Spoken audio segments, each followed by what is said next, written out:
आप सभी का स्वागत है करंट अफेयर्स अपडेट क्लास में। आज के इस क्लास में हम बात करेंगे सोनम वांगचुक के बारे में। ये चर्चा में क्यों हैं और ये कौन है और इन्होंने भूख हड़ताल क्यों की है, इसके बारे में हम विस्तार से चर्चा करने वाले हैं। और लद्दाख में विरोध प्रदर्शन क्यों हो रहा है, इन सभी बातों को अच्छे से डिस्कस करेंगे। तो आप सभी वीडियो को लाइक ज़रूर कर दीजिएगा, ठीक है।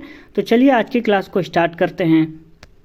सबसे पहले हमें ये जानना है कि सोनम वांगचुक कौन है, ठीक है।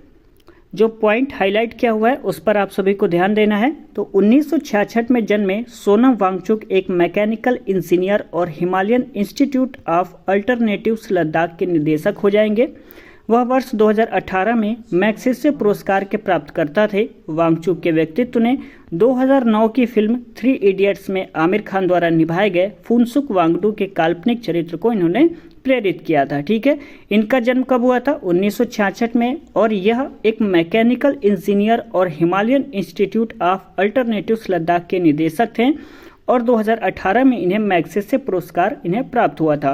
और 2009 में जो फिल्म आई थी 3 इडियट्स, उसमें आमिर खान द्वारा निभाए गए फुनसुक वांगडू के काल्पनिक चरित्र को प्रेरित किया था। इनका ये इंट्रोडक्शन हो जाएगा, ठीक है, सोनम वांगचुक का।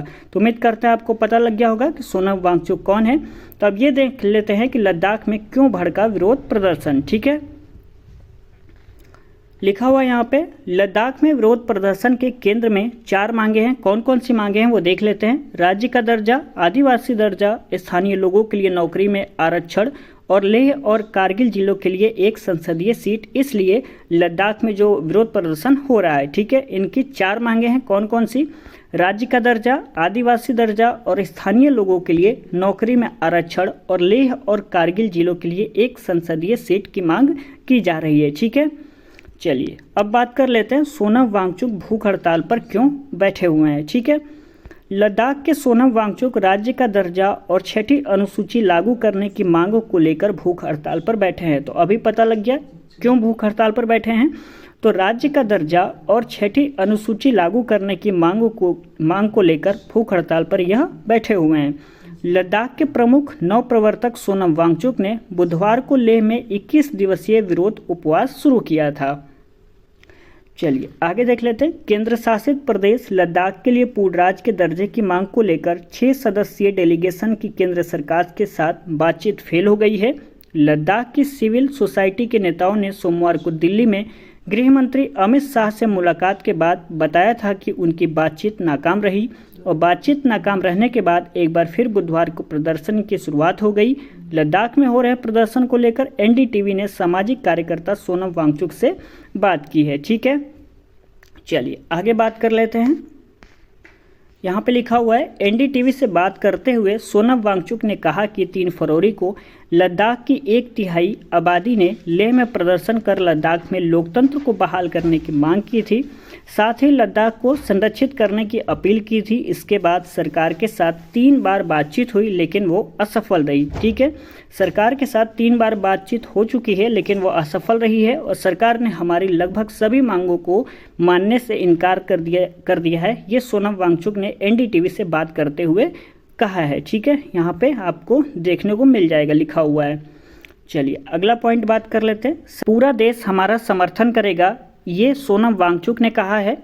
देख लेते हैं आगे क्या लिखा है। सोनम वांगचुक ने कहा कि ये सरकार राम की भक्ति की बात करती है। राम का मंदिर बनाया गया है तो हम मानते हैं कि यह मंदिर सिर्फ ईंट और पत्थरों का नहीं बनना चाहिए। ये जो बात है ये सोनम वांगचुक ने कहा है, ठीक है। राम के आदर्शों पर चलने की भी ज़रूरत है। राम के आदर्श सच्चाई पर चलने की है, वादों को पूरे करने की है और सरकार अगर भगवान राम की तरह अपने वादों पर खड़ी उतरती है तो लद्दाख की पूरी जनता उनका साथ देगी। लेकिन अगर सरकार वादा को तोड़ती है तो पूरा देश हमारा समर्थन करेगा क्योंकि हम सच्चाई के रास्ते पर हैं। यहाँ पे जो भी बातें लिखा हुआ है कि पूरा देश हमारा समर्थन करेगा, ये सभी बातें सोनम वांगचुक द्वारा ही कही गई हैं। फिर यहाँ पे नोट डाउन किया हुआ है, ठीक है। अपनी तरफ से यहाँ पे कुछ भी टाइप नहीं किया गया है, ध्यान रखिएगा। पूरा देश हमारा समर्थन करेगा, यह इसमें जो भी पॉइंट्स है सारे के सारे सोनम वांगचुक द्वारा कहा गया है। चलिए आगे देख लेते हैं। आदिवासी आबादी की रक्षा करता है 6ठी अनुसूची।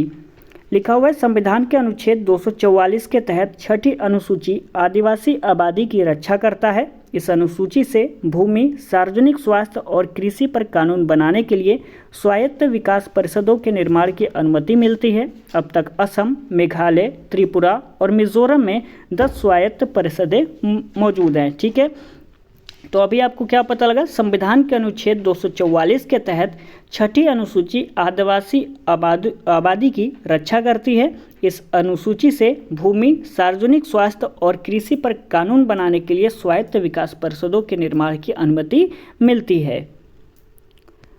चलिए आगे बात कर लेते हैं। लिखा हुआ है, दिलचस्प बात यह है कि बीजेपी 2024 के लोकसभा चुनाव के लिए अपना अभियान इस बात पर केंद्रित कर रही है कि धारा 370 को निरस्त करने से जम्मू कश्मीर और लद्दाख दोनों को कैसे फ़ायदा हुआ, एक वरिष्ठ अधिकारी ने बताया। लेकिन अगर वे चुनाव से ठीक पहले इस मांग को मान लेते हैं तो यह उनके खिलाफ उल्टा असर होगा। लिखा हुआ है, 5 अगस्त 2019 को केंद्र ने आर्टिकल 370 के प्रावधानों को किया था निरस्त। अब इसके बारे में बात कर लेते हैं। 5 अगस्त 2019 को केंद्र सरकार ने जम्मू कश्मीर से आर्टिकल 370 हटाकर पूर्ण राज्य का दर्जा खत्म कर दिया था। इसके बाद जम्मू कश्मीर को अलग अलग केंद्र शासित प्रदेश बनाया गया था। लद्दाख को अलग केंद्र शासित प्रदेश बनाया गया था, लेकिन इसके 2 साल के अंदर ही लेह और कारगिल के लोगों की राजनीतिक तौर पर बेदखल किया हुआ महसूस करने लगे और तभी से केंद्र के खिलाफ आवाज़ उठा रहे हैं। चलिए, तो उम्मीद करते हैं आपको जो ये जानकारी थी वो अच्छी लगी होगी। तो चलिए लद्दाख के कुछ हम जो फेस्टिवल हैं उसको देख लेते हैं। ठीक है, लद्दाख के प्रमुख उत्सव में हो जाएगा लोसर महोत्सव। ये आपका हो जाएगा। कहाँ पर मनाया जाता है, तो पूरे लद्दाख में। और कब मनाया जाता है, तो यह फरवरी मार्च के बीच में मनाया जाता है और अवधि इसकी 15 दिन रहती है। ठीक है, चलिए दूसरा देख लेते हैं। हेमिस त्सेचू, ये आपका त्यौहार हो जाएगा। 2 दिन का यह मनाया जाता है और कहाँ पर, हेमिस मठ यहाँ पर मनाया जाता है और जून के अंत जुलाई की शुरुआत में यह मनाया जाता है। अगला त्यौहार हो जाएगा सिंधु दर्शन महोत्सव। ये जो मैं फेस्टिवल बता रहा हूँ ये लद्दाख का है, तो आप इसको भी नोट डाउन करना चाहते हैं तो कर लीजिए। ठीक है, चलिए यह कब मनाया जाता है, तो जून में मनाया जाता है और इसकी अवधि 3 दिन रहती है। अगला फेस्टिवल है लद्दाख फसल उत्सव। 15 दिन की अवधि रहती है और सितंबर में यह मनाया जाता है। और वह कहाँ मनाया जाता है, तो लद्दाख हार्वेस्ट फेस्टिवल पूरे लेह में मनाया जाता है, ध्यान रखिएगा। अगला फेस्टिवल है साका दावा महोत्सव। ये मनाया जाता है जून में और अवधि इसकी 1 दिन रहती है और पूरे लद्दाख में यह त्यौहार मनाया जाता है। तो आज की क्लास में बस इतना ही। यदि आपको यह जानकारी अच्छी लगी होगी तो प्लीज़ इस वीडियो को लाइक ज़रूर कर दीजिएगा। अपने दोस्तों में इस वीडियो को आप सभी शेयर भी कर सकते हैं उन तक ये जानकारी ताकि पहुंच जाए। आपका दिल करे तो एक प्यारा सा कमेंट जरूर करिएगा कि आपको वीडियो कैसा लगा। वीडियो बनाने में काफ़ी ज़्यादा समय और मेहनत लगता है कंटेंट इकट्ठा करने में, तो प्लीज़ वीडियो को लाइक ज़रूर कर दीजिएगा। आपके एक लाइक से काफ़ी ज़्यादा हौसला मिलता है और अच्छा से अच्छा वीडियो प्रोवाइड करने के लिए। ठीक है, तो लाइक ज़रूर कर दीजिएगा। अपने दोस्तों में शेयर करना बिल्कुल ना भूलें। आपका दिल करे तो कमेंट कर दीजिएगा। चैनल को सब्सक्राइब करना बिल्कुल ना भूलें। यहाँ पर आपको ऐसे वीडियोज़ डेली मिलते रहते हैं। प्लेलिस्ट को आप सभी चेकआउट कर लीजिएगा, वहाँ पे आपको बहुत सारे क्लासेस मिल जाएंगे। तो चलिए मिलते हैं किसी और क्लास के साथ, तब तक के लिए बहुत बहुत धन्यवाद।